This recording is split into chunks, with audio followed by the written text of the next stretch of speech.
Hello again, and welcome to another edition of Media Watch. I'm your co-host, Eric Tait. And I'm Raymond Peterson. And we're pre-taping the Thursday before our Monday air date. The stuff that's hot in the news is, of course, the story that we jumped on probably hardest before anybody else did, because we were calling the treatment on the southern border crimes against humanity, about a month ago. So everybody's now on top of that story. But there have been a number of interesting takes on just where we are as a country, and there was one key one that our resource person, one of our resource, Pearl Duncan, brought to our attention. It was a John Meacham appearance on the MSNBC show Morning Joe. And you know what? Let's take a quick look at what John Meacham had to say before we start talking southern border. What do you say, Ray? John Meacham? John Meacham is a historian. Yeah. Appreciate that. Ryan? And that's sort of the easy one. That's the one that comes to mind. We have been a nation, as President Reagan said in his farewell address, that has been about all the pilgrims from all the lost places hurtling through the darkness toward home. That's who we are at our best. We are a shining city on a hill. We receive the world's weak in order to make ourselves stronger. And that's sort of we can check that box. Clearly, Trump has built a wall. It's a wall between that America and his America. Right. So there's that. The second one is, which is sort of what I guess General Sessions, who has now gone from being a biblical scholar to a historian in a single week, he might try to be Attorney General. We might be better off. Is the idea that this is like the internment camps in the Japanese American internment camps. Mrs. Bush, in her really powerful op-ed, mentioned that as well. And I would never defend what Franklin Roosevelt and Earl Warren, who was the Attorney General of California at the time and was part of that, did. But I do think that one piece of context is important and shed some light on where we are now. President Roosevelt and Attorney General Warren were reacting after we had been attacked. And there was a hysteria going on. There was a real war afoot. Part of what's happening here, and I think this is really important, is President Trump, General Sessions, Secretary Nielsen, and others are trying to create a hysteria about almost a wartime hysteria, acting as though we are under attack. Trump said yesterday, a country without borders is no country. You know, where I come from, the way you define a nation is not about how you keep people out, but how you treat the country itself, you treat the rest of the world. St. Augustine once said that the definition of a nation was a multitude of rational beings united by the common objects of their love. And the great thing about the American experiment is that what we have loved in common is the idea of fair play. The best way to guarantee fair play for me is to guarantee it for you. And so I think we're in this kind of elective crisis caused by the president's policy in order to appeal to the base with racially motivated actions and attacks on immigrants. The third, quickly, is... So, Ray, that was early last week, because maybe on Monday it'll be early last, probably last Tuesday, probably. Historian John Meacham on Morning Joe, one of the MSNBC morning shows. And basically he was trying to put into the historical context that god-awful policy that Donald Trump had ginned up by changing the policy about what's going on about immigration on our southern border. Well, you know, I think it's important that Mr. Meacham pointed out that the Trump administration is trying to foment this state of emergency where, you know, during World War II, as he said, you know, we had just been attacked by the Japanese. No one's attacking us. Although, I hate to say this guy's name, the President of the United States wants everyone in that state of fear, that state of anxiety. Oh my God, you know, we need to protect ourselves. Let's do this now. And, but, you know, listen, locking up people, that's not new. America's been doing that to people since there was an America. Yeah, and we definitely will need to address that issue. I want to stay focused on what you Yeah. said about drumming up the fear, Yeah. because I don't want to pass over what you just touched on. It's very true. Here's the thing that logistically, actually, I don't want to say logistically, I want to say linguistically, because Donald Trump is very skilled at the way he riles up his base and the way he gins up fear. And the key word that he used last week in talking about the, quote, crisis on the border was he was worried about the, quote, infestation that these immigrants were becoming on our southern border. And so basically, when you say infestation, you're talking about germs, you're talking sure. about non-human life forms that need to be exterminated. Well, he always speaks in negative connotations about anything that he doesn't care for. There's a difference between negative connotations and wording that makes people less than human. And that's where I'm coming from, and that's what Meacham was talking about.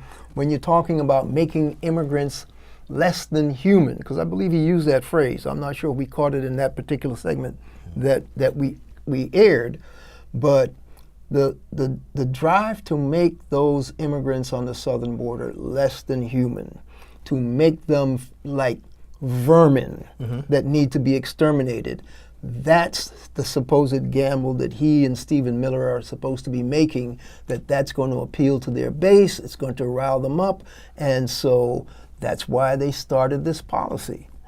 Oh, yeah, of course they did, and it does appeal to their base, but thank God most of America, from what I see from my little space here, is not buying it. And people are beginning to protest. The number of demonstrations against this are just amazing to me. I mean, this is even bigger than the Me Too movement. Well, from what I'm seeing. the interesting thing, when you're talking about America's been doing this, Yes. there was a very interesting meme or mantra that was being bandied about across all of television, across all of the whatever. It was, quote, "This is not who we are." Now, that was the big quote that was being bandied about. And Meacham was trying to say, well, for certain parts of America, this is who we are now. And guess what? As you were saying, this is who we've always been from the time the country was founded. But you see, people forget. In the beginning, when we played that Meacham piece, the correspondent said he called the genocide of the Jews during the Second World War the biggest event, Holocaust, the greatest that ever happened. Well, you see, because we don't There's want selective to remember memory. our own history. What about all the people that died in the Middle Passage? All the people who died here working the land because their overseers are working them to death. That's just as big. My only point was that we don't like to remember our own history, but none of this crap is new. Well, yeah, okay. So you're not getting any argument from me. The Middle Passage is definitely millions died in the Middle Passage. Absolutely. There's no two ways about that, and that's the transatlantic slave trade to North and South America. And we'll never know how many people died. That's true. They can make good guesstimates, and they've estimated anywhere from 6 to 11 million. But like I said, we'll never really know. There have been. I don't know if they've even quantified how many Native Americans were killed on North America. We wiped out almost the entire race. I don't even want to hazard a guess, but we have to remember that there was a deliberate decision that, yes, if we can't subjugate them, we'll exterminate them. But that's the way the white European male has done it. From the time they can stand on their own yeah, feet. okay, so it's the white European male, but it's basically North American philosophy that's been perpetrated from the time the country was founded. So when people say this is not who we are, all right, so to keep it within the context of the ginned up crisis on the border, because in there's this same push-pull that we've talked about. We've said this on Media Watch on more than one occasion when we've talked immigration. This country has a mindset that every 50 years they pass racist immigration laws that they try to close the doors, roll up the borders, and don't let the next generation in, even though the people who came in before them were all immigrants. Right. And so the 50-year cycle repeats itself again. But a very positive story caught my eye, and it was middle of last week, maybe Wednesday night, Thursday night. I saw a report that indicated that a couple in Oregon, Washington State, on the West Coast somewhere, they were totally upset with what was going on the southern border. So basically, they said, let's raise some money to raise bail money for those parents who are being incarcerated by ICE and folks like that. And so they tried to raise $1,500 online through either a Facebook account or some other fundraising account. And within a 24-hour period, or maybe a little more, they'd raised $15 million.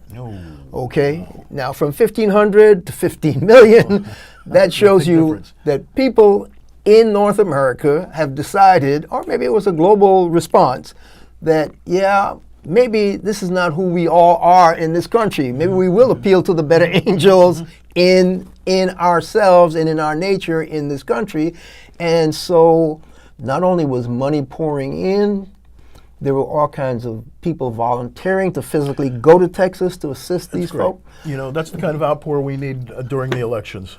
Oh yeah, let's hope we're going to get it during the election. But I called because, you know, my brain, journalistically, I'm going, okay, so do people in immigration detention, do they really get due process? Because they say they're supposed to get due process under the U.S. Constitution, but the way ICE works and the way people I've talked to have told me, detention in ICE facilities are hell lot worse than detention in regular jail. So that's what I've heard. I haven't proved it. But so I called a good friend who referred me to another colleague, an immigration lawyer friend who I need to call her name properly, so I can at least give her credit for getting this information to us. But basically, she said, this is the first time, Allison Berry, good legal colleague, friend of ours, Allison Berry, who's an immigration lawyer, said, Eric, you have to understand, prior to this crisis, when people crossed the border illegally, it was a civil transgression. This is the first time ever that they have made this a criminal transgression. And so because it's now a criminal transgression, they're now using this principle of they're criminals, so we lock them up, and because we lock them up, we now have to take their kids from them, and that's what snowballed into this craziness. What used to be a civil violation has now been criminalized. And so, but Allison did tell me the fact that they're raising that bail money is good because, indeed, immigrants do have due process rights and they can be bailed out. I wasn't sure about that because immigration is such a limbo situation, but she said, no, they have every right once they're in the system. The Constitution protects them, and so yes, they can be bailed out, and there might be a way to actually reunite them with their children. So that's not a far-fetched, far-flung goal that somebody is pie in the sky. They knew what they were doing when they were raising that bail money. Yeah. So I not only was I overjoyed about the fact that 1,500 became 15 million like that, but legally they can actually be bailed out. So it's going to be interesting to follow up on that. But you were calling up another story, update on the southern border. It's going to be primarily southern border stories, folks, because there are interesting developments to that. So the day we're taping, I believe the First Lady paid a visit. What did you find out about the First Lady's visit? Well, that she wore a jacket with offensive wording on the back. That said, wasn't there anything positive about her visit? That was the news. That was the news about her visit. That she wore the offensive the headline. Jacket, you know. Melania's tone-deaf jacket gets instantly burned by memes. Oh, that's one headline. Oh my goodness. I'm sure Melania Trump wears tone-deaf jacket. It reads, I really don't care, do you? Oh, God, no, that's ridiculous. Okay, here's the story. Melania Trump made a surprise visit amid firestorm about separation policy. First Lady Melania Trump made a surprise trip to the southern U.S. border on Thursday. That's last Thursday, folks, when we're taping. Amid the firestorm over her husband's family separation policy with migrants. This is a byline from Business Insider. Doesn't give the reporter's byline, but 17 hours ago from when we're taping. She paid a visit, was to take part in briefings and tours at a nonprofit social services center for children who have entered the United States illegally and a Customs and Border Patrol processing center, according to a statement. Okay, President Donald Trump signed an executive order last Wednesday, designed to stop migrant family separations. First Lady Melania Trump made a surprise trip to the southern border. The purpose of the visit to McAllen, Texas, I presume. Yeah. I'm sorry, Eric. Didn't he sign that executive order yesterday, not a week ago? That would have been Wednesday, but it's a week ago from when we aired. Right. Yeah, sorry, folks. Stay on top of where we are. The statement went on to say that Trump's goals were to thank law enforcement, this is for why he signed the executive order, and social services providers for their hard work, lend support, and hear more on how the administration can build upon the already existing efforts to reunite children with their... Big lie, another big lie. First, they're ripping the families apart. Now his executive order is supposed to reunite families. Oh, right. Oh, fantastic. So here's the deal. He and Stephen Miller concocted this and pushed him over the edge to separate these kids. Stephen Miller, White House aide, 31-year-old, Mr. Hard right-winger. I love the immigration issue. That's the Trump spokesperson for this policy. And guess what? It backfired so badly that the entire country got up in arms, including people who raised $15 million to provide bail for people in less than 48 hours. So his way of supposedly not backing down, ripping babies and toddlers and young people from their parents, was to sign an executive order setting up, I don't know whether they want to call them detention camps or not, but facilities for housing families so that we don't separate them, but we still charge them militarily as for illegal entry. Now, there's an issue about this illegal entry that folks need to remember. Because I don't know if you saw the story, but it turns out that people would be going to legal border crossings to present themselves for asylum. Yeah. And they were being turned away by the Trump administration Border Patrol people saying, we don't have any room for you, you have to go away and come back another day. And because these people are fleeing their home countries where they're worried about being killed, being kidnapped, being forced into gangs. I mean, they're actually presenting themselves to go through an asylum process, and we are turning them away. And so then we're saying that they're crossing illegally, and so then we're charging them with being criminals, which before it would be a civil violation, now it's a criminal violation. So this is a crisis that was ginned up by Donald Trump and Jeff Sessions themselves, which they tried to blame the Democratic Party for, then tried to say it was policy started by George W. Bush and Barack Obama, which everybody else has come out and said that's a lie. It's a new policy. And as our immigration lawyer expert said, never before have people been criminalized for crossing the border. So this is a new policy on any number of levels, including ripping kids away from their families. So the question is,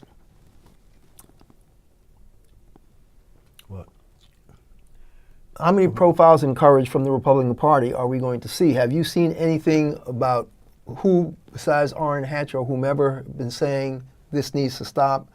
What are we going to do to reunite these families? I can't remember any specific names, but there have been minor criticism of in the Republican ranks. Yeah, people are beginning to speak out, but you know they're not doing anything. They're speaking out. I'm talking about Congress. They're speaking out, but they're not really doing anything about it. It's sort of like the people who raised, who contributed $15 million. It's easy to pick up the phone and, or whatever, press a button on your computer. I'd like to see all those people who contributed to get up and do something. I would like to see people do something as opposed to talk all the time. I do not want to badmouth anybody Yeah, that responds well, to a listen, request I'm sorry, out of I'm their not- pocket to say, hey, there are folks who need you, Lip give some service. money. And Everybody's got lip service, But I'm no, sorry. giving money is not lip service. And the point that they could raise $15 million in 48 hours or less, How many that's people do you know? That's a major response. How many people do you know that just sit on their couch? Oh yeah, okay, I'll contribute to that. But when it comes time to get up and go and protest, write your congressman, do this, do that, say hell no, we're not going to take it anymore. You can say hell no in a crowded street and get absolutely nothing if you don't go to the polls and vote. Right. Okay, so Absolutely. the fact that you're willing to at least contribute to a legal defense fund that's going to physically and financially help somebody, It helps. I'm not going to knock you for that. It I'm helps. going to tell you I'm not that's knocking a them for that either. that's a I'm just major asking, response. What else are you willing to do? So Just me. Just my opinion. Well, I mean, yeah, I see. I'm looking for the I- signs of positivity I know you are, within and, the and context I'm looking of for where we somebody are. to shut the heck up and do something. Everybody's talking about this. Everybody's talking about that. Great. Get out and vote. Contribute your money. Do whatever it is you think in your heart you need to do, but do something. Because I'm sorry, I know too many people that they just talk and talk and talk and talk. And maybe it's the circles I hang out. Well, I don't really hang out in those circles. I don't really hang out in any circles because basically, I'm not going to go on with this. You were saying? No. My question was who in the I'm Republican really side, angry. who on the Republican side Yeah, I know. And are I doing don't have anything the names, and but I've they heard a got couple you of off people. on wherever you Yeah, were. no, Well, I know. So, And but the fallout and the reason why Trump caved, and he doesn't like to hear words about caving, is because people got so incensed. To give you one example of an off-the-wall reaction to this policy, Peter Fonda, the Fonda family can be really, really fired up at times, and sometimes they leap before they look, as his sister did back during the Vietnam War. Well, Peter Fonda, Jane's brother, Henry's son, put out a series of tweets middle of last week that was because he was so irate about caging people and ripping folks from their parents' arms, that the gist of his tweets centered around Melania Trump and Barron Trump, and that maybe it might be karma for the young Trump to be ripped from his mother's arms and put in one of these cages somewhere with somebody who might be guilty of pedophilia or whatever. And that's how incensed and irate he was about this kind of thing. It was as bad, if not worse, than Samantha Bee being incensed with Ivanka Trump in her Madonna and Child while she's trying to counteract the negative publicity of her dad ripping babies from their arm. And Samantha went down that road and called her see you next Thursday or whatever, which we discovered covering that last week.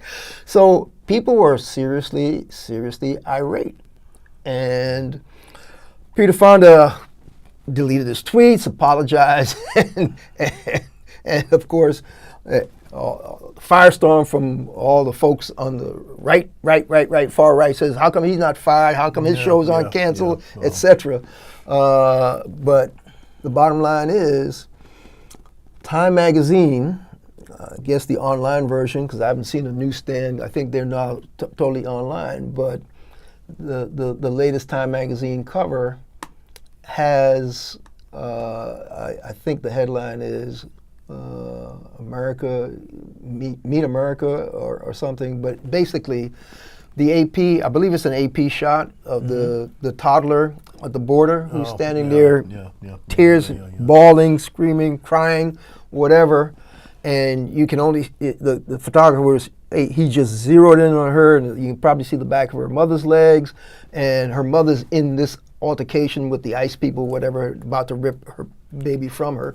Well, that viral photo, which is probably the one viral photo that triggered the outrage, Time has now juxtaposed that little child and her thing with the orange monster, Orange Julius. Oh, I haven't seen that. And so you have the little girl here, and you got the big Orange Julius, and it says, yeah. And so they're meeting at the southern border, or they're meeting in Media Land. Uh-huh. But I tell you, it'd be interesting if I could figure out a way to pull that up and show it to you. But we don't have control, so can't pull it up, can't show it to you. But no. But yeah, that's what it looks like. So I don't know if we can show this to. no. Even if we tried to widen it out and flip the screen around, it probably wouldn't get as big as you'd like it. Well, try it. Clean it up, see if we can. Maybe we'll try it. I can't get that blue cast off of it. All right.